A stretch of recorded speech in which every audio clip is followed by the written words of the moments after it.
بسم اللہ الرحمن الرحیم۔ شروع اللہ کا نام لے کر جو بڑا مہربان نہایت رحم والا ہے۔ اے نبی، مجاہد لوگ تم سے غنیمت کے مال کے بارے میں دریافت کرتے ہیں کہ کیا حکم ہے۔ کہہ دو کہ غنیمت اللہ اور اس کے رسول کا مال ہے، تو اللہ سے ڈرو اور آپس میں صلح رکھو، اور اگر ایمان رکھتے ہو تو اللہ اور اس کے رسول کے حکم پر چلو۔ مومن تو وہ ہیں کہ جب اللہ کا ذکر کیا جاتا ہے تو ان کے دل ڈر جاتے ہیں، اور جب انہیں اس کی آیتیں پڑھ کر سنائی جاتی ہیں تو ان کا ایمان اور بڑھ جاتا ہے، اور وہ اپنے پروردگار پر بھروسہ رکھتے ہیں، اور وہ جو نماز قائم کرتے ہیں اور جو مال ہم نے ان کو دیا ہے اس میں سے نیک کاموں میں خرچ کرتے ہیں، یہی سچے مومن ہیں، اور ان کے لیے ان کے پروردگار کے ہاں بڑے بڑے درجے ہیں اور بخشش اور عزت کی روزی ہے۔ ان لوگوں کو اپنے گھروں سے اسی طرح نکلنا چاہیے تھا جس طرح تمہارے پروردگار نے تم کو تدبیر کے ساتھ اپنے گھر سے نکالا، اور اس وقت مومنوں کی ایک جماعت ناخوش تھی۔ وہ لوگ حق بات میں اس کے ظاہر ہونے کے بعد تم سے جھگڑنے لگے، گویا موت کی طرف ہانکے جاتے ہیں اور اسے دیکھ رہے ہیں۔ اور اس وقت کو یاد کرو جب اللہ تم سے وعدہ کرتا تھا کہ ابو سفیان اور ابو جہل کے دو گروہوں میں سے ایک گروہ تمہارے لیے مغلوب ہو جائے گا، اور تم چاہتے تھے کہ جو قافلہ بے شان و شوکت یعنی بے ہتھیار ہے وہ تمہارے ہاتھ آ جائے، اور اللہ چاہتا تھا کہ اپنے فرمان سے حق کو قائم رکھے اور کافروں کی جڑ کاٹ دے، تاکہ سچ کو سچ اور جھوٹ کو جھوٹ کر دے، گو مشرک ناخوش ہی ہوں۔ جب تم لوگ اپنے پروردگار سے فریاد کرتے تھے تو اس نے تمہاری دعا قبول کر لی اور فرمایا کہ تسلی رکھو، ہم 1000 فرشتوں سے جو ایک دوسرے کے پیچھے آتے جائیں گے تمہاری مدد کریں گے۔ اور اس مدد کو اللہ نے محض بشارت بنایا تھا کہ تمہارے دل اس سے اطمینان حاصل کریں، اور مدد تو اللہ ہی کی طرف سے ہے، بے شک اللہ غالب ہے، حکمت والا ہے۔ جب اس نے تمہاری تسکین کے لیے اپنی طرف سے تمہیں نیند کی چادر اڑھا دی اور تم پر آسمان سے پانی برسا دیا تاکہ تم کو اس سے نہلا کر پاک کر دے اور شیطانی نجاست کو تم سے دور کر دے، اور اس لیے بھی کہ تمہارے دلوں کو مضبوط کر دے اور اس سے تمہارے پاؤں جمائے رکھے۔ جب تمہارا پروردگار فرشتوں کو ارشاد فرماتا تھا کہ میں تمہارے ساتھ ہوں، تم مومنوں کو تسلی دو کہ ثابت قدم رہیں، میں ابھی کافروں کے دلوں میں رعب و ہیبت ڈالے دیتا ہوں، سو ان کی گردنیں اڑا دو اور ان کی پور پور توڑ دو۔ یہ سزا اس لیے دی گئی کہ انہوں نے اللہ اور اس کے رسول کی مخالفت کی، اور جو شخص اللہ اور اس کے رسول کی مخالفت کرتا ہے تو اللہ بھی سخت عذاب دینے والا ہے۔ یہ مزہ تو یہاں چکھو، اور یہ سمجھ لو کہ کافروں کے لیے آخرت میں دوزخ کا عذاب بھی تیار ہے۔ اے اہل ایمان، جب میدان جنگ میں کفار سے تمہارا مقابلہ ہو تو ان سے پیٹھ نہ پھیرنا، اور جو شخص جنگ کے روز اس صورت کے سوا کہ لڑائی کے لیے کنارے کنارے چلے یعنی حکمت عملی سے دشمن کو مارے یا اپنی فوج میں جا ملنا چاہے، ان سے پیٹھ پھیرے گا تو سمجھو کہ وہ اللہ کے غضب میں گرفتار ہو گیا، اور اس کا ٹھکانہ دوزخ ہے، اور وہ بہت ہی بری جگہ ہے۔ پس تم لوگوں نے ان کفار کو قتل نہیں کیا بلکہ اللہ نے انہیں قتل کیا، اور اے نبی، جس وقت تم نے کنکریاں پھینکی تھیں تو وہ تم نے نہیں پھینکی تھی بلکہ اللہ نے پھینکی تھی۔ اس سے غرض یہ تھی کہ مومنوں کو اپنے احسانوں سے اچھی طرح آزما لے، بے شک اللہ سنتا ہے، جانتا ہے۔ ہوا بھی یوں ہی، اور کچھ شک نہیں کہ اللہ کافروں کی تدبیر کو کمزور کر دینے والا ہے۔ کافروں، اگر تم فیصلہ چاہتے ہو تو تمہارے پاس فیصلہ آ چکا، اگر تم اپنے افعال سے باز آ جاؤ تو تمہارے حق میں بہتر ہے، اور اگر پھر نافرمانی کرو گے تو ہم بھی پھر تمہیں عذاب کریں گے، اور تمہاری جماعت خواہ کتنی ہی بڑی ہو تمہارے کچھ بھی کام نہ آئے گی، اور اللہ تو مومنوں کے ساتھ ہے۔ اے ایمان والو، اللہ اور اس کے رسول کے حکم پر چلو اور اس سے روگردانی نہ کرو جبکہ تم سنتے بھی ہو، اور ان لوگوں جیسے نہ ہونا جو کہتے ہیں کہ ہم نے سن لیا مگر حقیقت میں نہیں سنتے۔ کچھ شک نہیں کہ اللہ کے نزدیک تمام جانداروں میں بدترین وہ بہرے گونگے لوگ ہیں جو عقل سے کام نہیں لیتے، اور اگر اللہ ان میں خیر کی طلب دیکھتا تو ان کو سننے کی توفیق بخشتا، اور اگر یوں ہی انہیں سنوا دیتا تو وہ منہ پھیر کر بھاگ جاتے۔ مومنوں، اللہ اور اس کے رسول کا حکم قبول کرو جبکہ رسول تمہیں ایسے کام کے لیے بلاتے ہیں جو تم کو زندگی جاوداں بخشتا ہے، اور جان رکھو کہ اللہ آدمی اور اس کے دل کے درمیان حائل ہو جاتا ہے، اور یہ بھی کہ تم سب اس کے روبرو جمع کیے جاؤ گے۔ اور اس فتنے سے ڈرو جو خصوصیت کے ساتھ انہی لوگوں پر واقع نہ ہوگا جو تم میں گناہگار ہیں، اور جان رکھو کہ اللہ سخت عذاب دینے والا ہے۔ اور اس وقت کو یاد کرو جب تم زمین مکہ میں قلیل اور ضعیف سمجھے جاتے تھے اور ڈرتے رہتے تھے کہ لوگ تمہیں اڑا نہ لے جائیں، یعنی ختم نہ کر دیں، تو اس نے تم کو جگہ دی اور اپنی مدد سے تم کو تقویت بخشی اور پاکیزہ چیزیں کھانے کو دیں تاکہ اس کا شکر کرو۔ اے ایمان والو، نہ تو اللہ اور رسول سے خیانت کرو اور نہ اپنی امانتوں میں خیانت کرو، اور تم ان باتوں کو جانتے ہو، اور جان رکھو کہ تمہارا مال اور اولاد بڑی آزمائش ہے، اور یہ کہ اللہ کے پاس نیکیوں کا بڑا ثواب ہے۔ مومنو، اگر تم اللہ سے ڈرو گے تو وہ تمہارے لیے حق و باطل کا فرق ظاہر کر دے گا اور تمہارے گناہ مٹا دے گا اور تمہیں بخش دے گا، اور اللہ بڑے فضل والا ہے۔ اور اس وقت کو یاد کرو جب کافر لوگ تمہارے بارے میں چال چل رہے تھے کہ تم کو قید کر دیں یا جان سے مار دیں یا وطن سے نکال دیں، تو ادھر تو وہ چال چل رہے تھے اور ادھر اللہ تدبیر کر رہا تھا، اور اللہ بہترین تدبیر کرنے والا ہے۔ اور جب ان کو ہماری آیتیں پڑھ کر سنائی جاتی ہیں تو کہتے ہیں یہ کلام ہم نے سن لیا ہے، اگر ہم چاہیں تو اسی طرح کا کلام ہم بھی کہہ دیں، اور یہ ہے ہی کیا، صرف اگلے لوگوں کی حکایتیں ہیں۔ اور جب انہوں نے کہا کہ اے اللہ، اگر یہ قرآن تیری طرف سے برحق ہے تو ہم پر آسمان سے پتھر برسا یا کوئی اور تکلیف دینے والا عذاب بھیج دے۔ اور اللہ ایسا نہ تھا کہ جب تک اے پیغمبر تم ان میں تھے انہیں عذاب دیتا، اور نہ ایسا ہے کہ وہ تو بخشش مانگیں اور اللہ انہیں عذاب دے۔ اور اب ان کے لیے کون سی وجہ ہے کہ وہ انہیں عذاب نہ دے، جبکہ وہ مسجد حرام میں نماز پڑھنے سے روکتے ہیں، جبکہ وہ اس مسجد کے متولی بھی نہیں ہیں۔ اس کے متولی تو صرف پرہیزگار ہیں، لیکن ان میں کے اکثر نہیں جانتے۔ اور ان لوگوں کی نماز خانہ کعبہ کے پاس سیٹیاں اور تالیاں بجانے کے سوا کچھ نہ تھی، تو تم جو کفر کرتے تھے اب اس کے بدلے عذاب کا مزہ چکھو۔ جو لوگ کافر ہیں اپنا مال خرچ کرتے ہیں کہ لوگوں کو اللہ کے رستے سے روکیں، سو ابھی اور خرچ کریں گے، مگر آخر وہ خرچ کرنا ان کے لیے موجب افسوس ہوگا، اور وہ مغلوب ہو جائیں گے، اور کافر لوگ دوزخ کی طرف ہانکے جائیں گے تاکہ اللہ پاک سے ناپاک کو الگ کر دے اور ناپاک کو ایک دوسرے پر رکھ کر ایک ڈھیر بنا دے، پھر اس کو دوزخ میں ڈال دے۔ یہی لوگ خسارہ پانے والے ہیں۔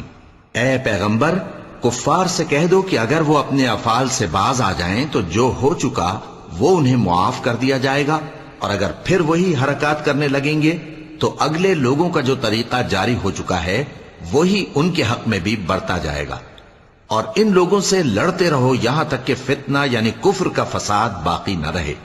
اور دین سب اللہ ہی کا ہو جائے، اور اگر وہ باز آ جائیں تو اللہ ان کے کاموں کو دیکھ رہا ہے، اور اگر روگردانی کریں تو جان رکھو کہ اللہ تمہارا حمایتی ہے، اور وہ خوب حمایتی اور خوب مددگار ہے۔ اور جان رکھو کہ جو مال غنیمت تم کفار سے حاصل کرو اس میں سے 5واں حصہ اللہ کا اور اس کے رسول کا، اور اہل قرابت اور یتیموں کا اور محتاجوں کا اور مسافروں کا ہے۔ اگر تم اللہ پر اور اس نصرت پر ایمان رکھتے ہو جو حق و باطل میں فرق کرنے کے دن یعنی جنگ بدر میں، جس دن دونوں فوجوں میں مٹ بھیڑ ہو گئی تھی، ہم نے اپنے محبوب بندے محمد صلی اللہ علیہ وآلہ وسلم پر نازل فرمائی، اور اللہ ہر چیز پر قادر ہے۔ جس وقت تم مدینے سے قریب کے ناکے پر تھے اور کافر دور کے ناکے پر، اور قافلہ تم سے نیچے اتر گیا تھا، اور اگر تم جنگ کے لیے آپس میں قرارداد کر لیتے تو وقت معین پر جمع ہونے میں تقدیم و تاخیر ہو جاتی، لیکن اللہ کو منظور تھا کہ جو کام ہو کر رہنے والا تھا اسے کر ہی ڈالے، تاکہ جو مرے بصیرت پر یعنی یقین جان کر مرے، اور جو جیتا رہے وہ بھی بصیرت پر یعنی حق پہچان کر جیتا رہے۔ اور کچھ شک نہیں کہ اللہ سنتا ہے، جانتا ہے۔ اس وقت اللہ نے تمہیں خواب میں کافروں کو تھوڑی تعداد میں دکھایا تھا، اور اگر بہت کر کے دکھاتا تو تم لوگ جی چھوڑ دیتے، اور جو کام درپیش تھا اس میں جھگڑنے لگتے، لیکن اللہ نے تمہیں اس سے بچا لیا، بے شک وہ سینوں کی باتوں تک سے واقف ہے۔ اور اس وقت جب تم ایک دوسرے کے مقابل ہوئے تو کافروں کو تمہاری نظروں میں تھوڑا کر کے دکھاتا تھا اور تم کو ان کی نگاہوں میں تھوڑا کر کے دکھاتا تھا، تاکہ اللہ کو جو کام کرنا منظور تھا اسے کر ڈالے، اور سب کاموں کا رجوع اللہ ہی کی طرف ہے۔ مومنو، جب کفار کی کسی جماعت سے تمہارا مقابلہ ہو تو ثابت قدم رہو اور اللہ کو بہت بہت یاد کرو تاکہ مراد حاصل کر لو، اور اللہ اور اس کے رسول کے حکم پر چلو، اور آپس میں جھگڑا نہ کرنا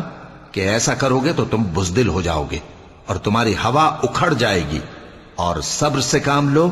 کہ اللہ صبر کرنے والوں کا مددگار ہے۔ اور ان لوگوں جیسے نہ ہونا جو اتراتے ہوئے یعنی حق کا مقابلہ کرنے کے لیے اور لوگوں کو دکھانے کے لیے گھروں سے نکل آئے اور لوگوں کو اللہ کی راہ سے روکتے ہیں، اور جو اعمال یہ کرتے ہیں اللہ ان کا احاطہ کیے ہوئے ہے۔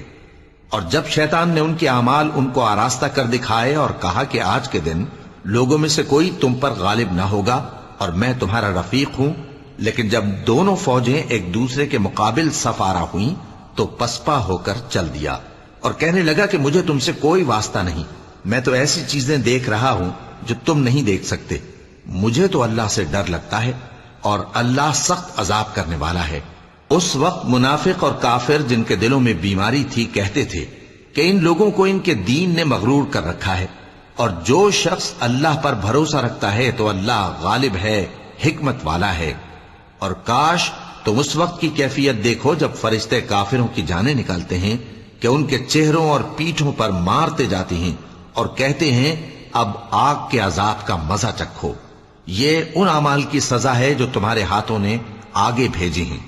اور یہ جان رکھو کہ اللہ بندوں پر ظلم نہیں کرتا، جیسا حال فرعونیوں اور ان سے پہلے لوگوں کا ہوا تھا ویسا ہی ان کا ہوا کہ انہوں نے اللہ کی آیتوں سے کفر کیا تو اللہ نے ان کے گناہوں کی سزا میں ان کو پکڑ لیا۔ بے شک اللہ زبردست ہے، سخت عذاب دینے والا ہے۔ یہ اس لیے کہ جو نعمت اللہ کسی قوم کو دیا کرتا ہے جب تک وہ خود اپنے دلوں کی حالت نہ بدل ڈالیں اللہ اسے نہیں بدلا کرتا، اور اس لیے کہ اللہ سنتا جانتا ہے۔ جیسا حال فرعونیوں اور ان سے پہلے لوگوں کا ہوا تھا ویسا ہی ان کا ہوا۔ انہوں نے اپنے پروردگار کی آیتوں کو جھٹلایا تو ہم نے ان کو ان کے گناہوں کے سبب ہلاک کر ڈالا اور فرعونیوں کو ڈبو دیا، اور وہ سب ظالم تھے۔ جانداروں میں سب سے بدتر اللہ کے نزدیک وہ لوگ ہیں جو کافر ہیں، سو وہ ایمان نہیں لاتے۔ جن لوگوں سے تم نے صلح کا عہد کیا ہے پھر وہ ہر بار اپنے عہد کو توڑ ڈالتے ہیں اور اللہ سے نہیں ڈرتے، اگر تم ان کو لڑائی میں پاؤ تو انہیں ایسی سزا دو کہ جو لوگ ان کے پس پشت ہوں وہ ان کو دیکھ کر بھاگ جائیں، عجب نہیں کہ ان کو اس سے عبرت ہو۔ اور اگر تم کو کسی قوم سے دغابازی کا خوف ہو تو ان کا عہد انہی کی طرف پھینک دو کہ اس طرح تم سب برابر ہو جاؤ۔ کچھ شک نہیں کہ اللہ دغابازوں کو دوست نہیں رکھتا، اور کافر یہ خیال ہرگز نہ کریں کہ وہ آگے نکل گئے ہیں، وہ ہمیں عاجز نہیں کر سکتے۔ اور جہاں تک ہو سکے فوج کی جمعیت کے زور سے اور گھوڑوں کے تیار رکھنے سے ان کے مقابلے کے لیے مستعد رہو کہ اس سے اللہ کے دشمنوں اور تمہارے دشمنوں اور ان کے سوا اور لوگوں پر جن کو تم نہیں جانتے اور اللہ جانتا ہے ہیبت بیٹھی رہے گی، اور تم جو کچھ اللہ کی راہ میں خرچ کرو گے اس کا ثواب تم کو پورا پورا دیا جائے گا اور تمہارا ذرا نقصان نہ کیا جائے گا۔ اور اگر یہ لوگ صلح کی طرف مائل ہوں تو تم بھی اس کی طرف مائل ہو جاؤ، اور اللہ پر بھروسہ رکھو، کچھ شک نہیں کہ وہ سب کچھ سنتا ہے جانتا ہے۔ اور اگر یہ چاہیں کہ تم کو فریب دیں تو اللہ تمہیں کفایت کرے گا، وہی تو ہے جس نے تم کو اپنی مدد سے اور مسلمانوں کی جمعیت سے تقویت بخشی اور ان کے دلوں میں الفت پیدا کر دی، اور اگر تم دنیا بھر کی دولت خرچ کرتے تب بھی ان کے دلوں میں الفت پیدا نہ کر سکتے، مگر اللہ ہی نے ان میں الفت ڈال دی، بے شک وہ زبردست ہے، حکمت والا ہے۔ اے نبی، اللہ تم کو اور مومنوں کو جو تمہارے پیرو ہیں کافی ہے۔ اے نبی، مسلمانوں کو جہاد کی ترغیب دو، اگر تم میں 20 آدمی ثابت قدم رہنے والے ہوں گے تو 200 کافروں پر غالب رہیں گے، اور اگر 100 ایسے ہوں گے تو 1000 پر غالب رہیں گے، اس لیے کہ کافر ایسے لوگ ہیں کہ کچھ بھی سمجھ نہیں رکھتے۔ اب اللہ نے تم پر سے بوجھ ہلکا کر دیا اور معلوم کر لیا کہ ابھی تم میں کسی قدر کمزوری ہے، پس اگر تم میں 100 ثابت قدم رہنے والے ہوں گے تو وہ 200 پر غالب رہیں گے، اور اگر 1000 ہوں گے تو اللہ کے حکم سے 2000 پر غالب رہیں گے، اور اللہ ثابت قدم رہنے والوں کا مددگار ہے۔ پیغمبر کو شایع نہیں کہ اس کے قبضے میں قیدی رہیں جب تک کافروں کو قتل کر کے زمین میں کثرت سے خون نہ بہا دے۔ تم لوگ دنیا کے مال کے طالب ہو اور اللہ آخرت کی بھلائی چاہتا ہے، اور اللہ غالب ہے، حکمت والا ہے۔ اگر اللہ کا حکم پہلے نہ ہو چکا ہوتا تو جو فدیہ تم نے لیا ہے اس کے بدلے تم پر بڑا عذاب نازل ہوتا۔ اب جو مال غنیمت تمہیں ملا ہے اسے کھاؤ کہ وہ تمہارے لیے حلال طیب ہے، اور اللہ سے ڈرتے رہو، بے شک اللہ بخشنے والا ہے، مہربان ہے۔ اے پیغمبر، جو قیدی تمہارے قبضے میں یعنی گرفتار ہیں ان سے کہہ دو کہ اگر اللہ تمہارے دلوں میں نیکی معلوم کرے گا تو جو مال تم سے چھن گیا ہے اس سے بہتر تمہیں عنایت فرمائے گا، اور تمہارے گناہ بھی معاف کر دے گا، اور اللہ بخشنے والا ہے، مہربان ہے۔ اور اگر یہ لوگ تم سے دغا کرنا چاہیں گے تو یہ پہلے ہی اللہ سے دغا کر چکے ہیں، تو اس نے ان کو تمہارے قبضے میں کر دیا، اور اللہ دانا ہے، حکمت والا ہے۔ جو لوگ ایمان لائے اور جنہوں نے ہجرت کی اور اللہ کی راہ میں اپنے مال اور جان سے لڑے، وہ اور جنہوں نے ہجرت کرنے والوں کو جگہ دی اور ان کی مدد کی، وہ آپس میں ایک دوسرے کے رفیق ہیں۔ اور جو لوگ ایمان تو لے آئے لیکن ہجرت نہیں کی، تو جب تک وہ ہجرت نہ کریں تم کو ان کی رفاقت سے کچھ سروکار نہیں، اور اگر وہ تم سے دین کے معاملات میں مدد طلب کریں تو تم کو مدد کرنی لازم ہے، مگر ان لوگوں کے مقابلے میں کہ تم میں اور ان میں صلح کا عہد ہو مدد نہیں کرنی چاہیے، اور اللہ تمہارے سب کاموں کو دیکھ رہا ہے۔ اور جو لوگ کافر ہیں وہ بھی ایک دوسرے کے رفیق ہیں۔